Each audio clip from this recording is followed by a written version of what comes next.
दोस्तों नमस्कार। YouTube channel चर्चा का विषय में आप सभी का मैं विश्वपति स्वागत करता हूँ। दोस्तों बात करूँगा आज अमेरिका पर। एक चर्चा है कि डोनाल्ड ट्रंप ने भारत को धमकी दे दी, लेकिन उससे पहले मैं ये बता दूं कि महाराष्ट्र का सरकार बनाने का विवाद महायुति में अभी सुलझा रही है। रुक रुक कर नेताओं के बयान आ रहे हैं। कभी भाजपा के नेता बयान दे देते हैं कि सब कुछ तय हो चुका, मुख्यमंत्री देवेंद्र फडणवीस बनेंगे और बाकी चीज़ों का बंटवारा हो रहा है। तो थोड़ी देर बाद एक नाथ शिंदे की गुट की ओर से बयान आ जाता है कि आज शाम को शिंदे कोई बड़ा फैसला करेंगे, कोई प्रेस कॉन्फ्रेंस करेंगे और कोई बड़ी घोषणा करेंगे। कभी शिंदे कह देते हैं कि सब कुछ तय है और जैसे मोदी जी कहेंगे और जैसे अमित शाह कहेंगे वैसे हो जाएगा। लेकिन पर्दे के पीछे कुछ पक रहा है, ये बात निश्चित है, क्योंकि इन सारे बयानों में विरोधाभास है। लेकिन मैं आज इस पर बात नहीं कर रहा हूँ। बात कर रहा हूँ कि आखिर ट्रंप ने किस संदर्भ में भारत को धमकी दी, मामला क्या है। दोस्तों एक बात आप अच्छी तरह समझ लो, यदि आपके अपने घर की सुरक्षा का सवाल खड़ा होगा तो आप चाहे अपना कितने भी नज़दीकी मित्र हो, चाहे कितना ही अच्छा आपका मित्र हो, कितना ही बड़ा आपका रिश्तेदार हो और कितना ही अच्छा पड़ोसी हो, यदि वो आपके घर की सुरक्षा के लिए खतरा है तो आप उसको झड़क दोगे। बस इसी संदर्भ में देखने की जरूरत है ट्रंप की झिड़की को। ट्रंप ने भारत को धमकी नहीं दिया, ट्रंप ने ब्रिक्स को धमकी दी है, ट्रंप ने दुनिया के उन सब देशों को धमकी दी है जो ये सोचते हैं कि अंतर्राष्ट्रीय लेन देन के मामलों में इंटरनेशनल कारोबार डॉलर के बजाय किसी और करेंसी में होना चाहिए। पहले मैं ये आपको बता दूं ब्रिक्स है क्या। ब्रिक्स तेजी से विकसित होने वाली अर्थव्यवस्थाओं का एक समूह है। इसमें मुख्य रूप से 9 देश शामिल है। इन 9 देशों में भारत शामिल है, चाइना शामिल है, रूस शामिल है, दक्षिण अफ्रीका, ईरान और संयुक्त अरब अमीरात शामिल है। ईरान का और सऊदी अरब का तेल के बाजार में दबदबा है। पिछले दिनों, काफ़ी दिनों पहले चीन ने भी ये इच्छा व्यक्त करी थी कि डॉलर के बजाय मैं अंतर्राष्ट्रीय लेन देन के लिए युआन को मुद्रा बनाना चाहता हूँ। हर देश चाहता है, भारत भी चाहेगा कि अंतर्राष्ट्रीय करेंसी मुद्रा बन जाए, लेकिन ताकत होनी चाहिए। फिलहाल ये विवाद क्यों उलझा कि अभी रूस यूक्रेन युद्ध के दौरान ही और अमेरिकी राष्ट्रपति चुनाव से कुछ पहले ब्रिक्स के एक समूह को संबोधित करते हुए व्लादिमीर पुतिन रूस के राष्ट्रपति ने कहा कि ब्रिक्स अपनी एक साझा मुद्रा लेकर आएगा, अपनी साझा मुद्रा विकसित करेगा और हम आपस में जो ब्रिक्स के देश हैं वो अपनी ही मुद्रा में लेन देन करेंगे। लेकिन अभी ऐसा करने का उचित समय नहीं आया। निश्चित रूप से यह अपने आप में अमेरिका के प्रभुत्व को चुनौती है। मैं आपको बता दूं कि ब्रिक्स कितना बड़ा है।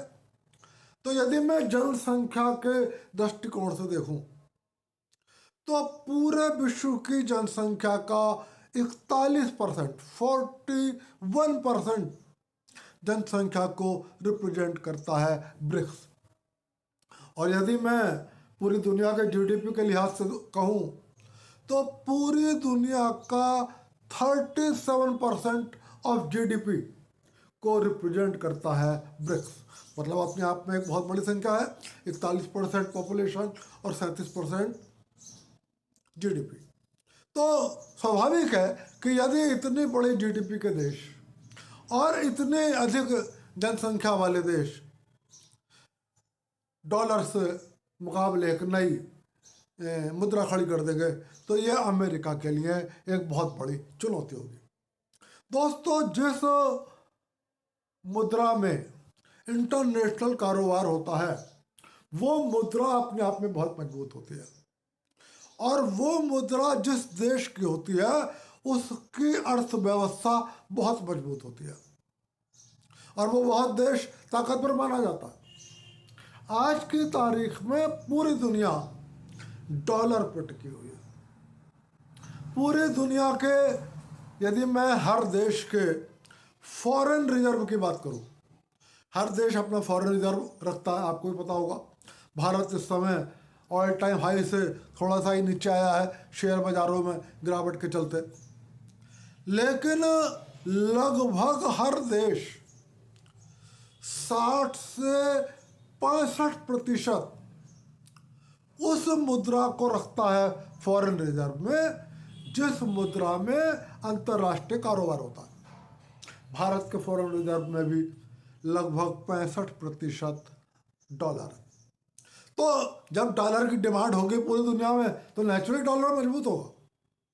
यदि मैं कारोबार की बात करूं तो पूरी दुनिया के मुद्रा भंडार की बात करूं तो पूरी दुनिया के सारे देशों के जो मुद्रा भंडार हैं उसमें एवरेज 59% हिस्सा डॉलर का है।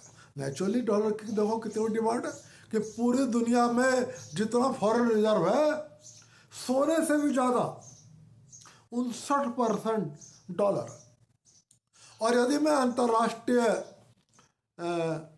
लेन देन की बात करूं, अंतर्राष्ट्रीय लोनों की बात करूं कि जो लोन का हिसाब किताब होता है, जो लोन दिए जाते हैं, जो लोन लिए जाते हैं, तो 54% लेन देन अमेरिकी डॉलर में होता है। बहुत बड़ी ताकत है अमेरिका की।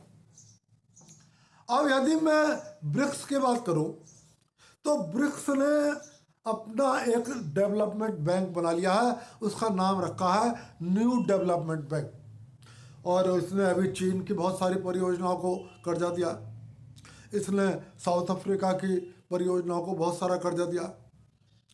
अब यदि मान लो ये 9 दुनिया की जो सबसे उभरती हुई अर्थव्यवस्थाएं हैं ये डॉलर की जगह अपनी मुद्रा ले आएंगी तो डॉलर कमज़ोर होगा, उससे अमेरिका की ताकत घटेगी, और कोई भी नहीं चाहेगा कि उसके देश की ताकत घट जाए। कोई भी नहीं चाहेगा कि उसके देश के मुद्रा की वैल्यू कम हो जाए। अभी जब अमेरिका का चुनाव चल रहा था तब भी डोनाल्ड ट्रंप ने चेतावनी दी थी कि वो अमेरिका के राष्ट्रपति बनने के बाद दुनिया की तेजी से उभरती हुई व्यवस्थाओं पर लगाम लगाने का प्रयास करेंगे।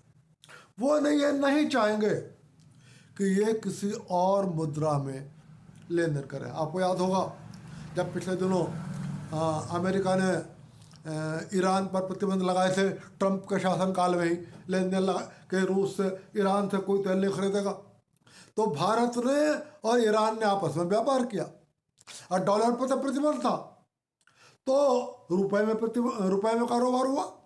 अमेरिका बहुत बुरा माना, लेकिन भारत पे तो बैठे हुए थे मोदी जी ने साफ कर दिया डॉलर रखो अपनी जेब में। यदि मुझे व्यापार करना है और मुझे ईरान से तेल खरीदना है और ईरान को मुझे कुछ सामान बेचना है तो हम रुपए से काम चला लेंगे। तो नेचुरली अमेरिका का झटका था। अब सोचो कि रूस, चीन, साउथ अफ्रीका, ईरान, संयुक्त अरब अमीरात, सऊदी अरब, ये सारे देश भी ये कह दें कि भाई हमें नहीं है डॉलर की ज़रूरत, हमने आपस में एक समझ बना ली है कि इस करेंसी में काम करेंगे, तो अमेरिका को तो बहुत बड़ा झटका लग जाएगा। तो अब जब अमेरिका के राष्ट्रपति चुन लिए गए हैं डोनाल्ड ट्रंप, तो उन्होंने एक बयान जारी कराया। सबसे पहले तो आप लोग समझ लें कि ये धमकी सिर्फ भारत को नहीं है, ये धमकी ब्रिक्स को है। ब्रिक्स का मतलब यह है कि धमकी ब्रिक्स के शामिल सब देशों को है, और सब देशों में कौन शामिल है? चीन भी शामिल है, भारत भी शामिल है, रूस भी शामिल है, ईरान और सऊदी अरब भी शामिल है।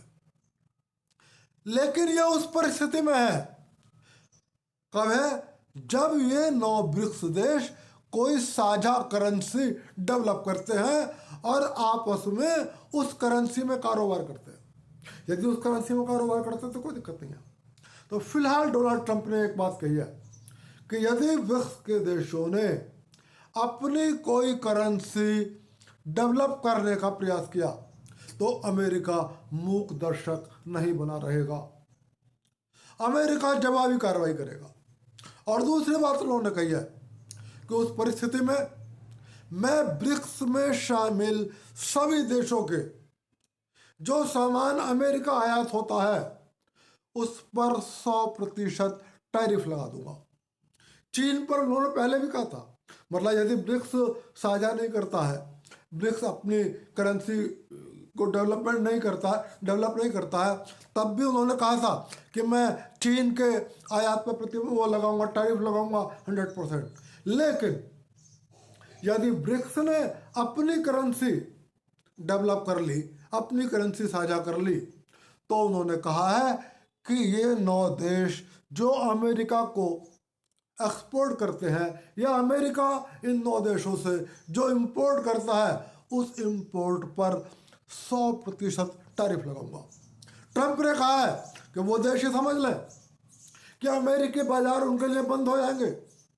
वो देश ये ना सोचें कि वो किसी और करेंसी में काम करेंगे और उसके बाद भी अमेरिका के बाजारों में अपना माल बेचते रहेंगे।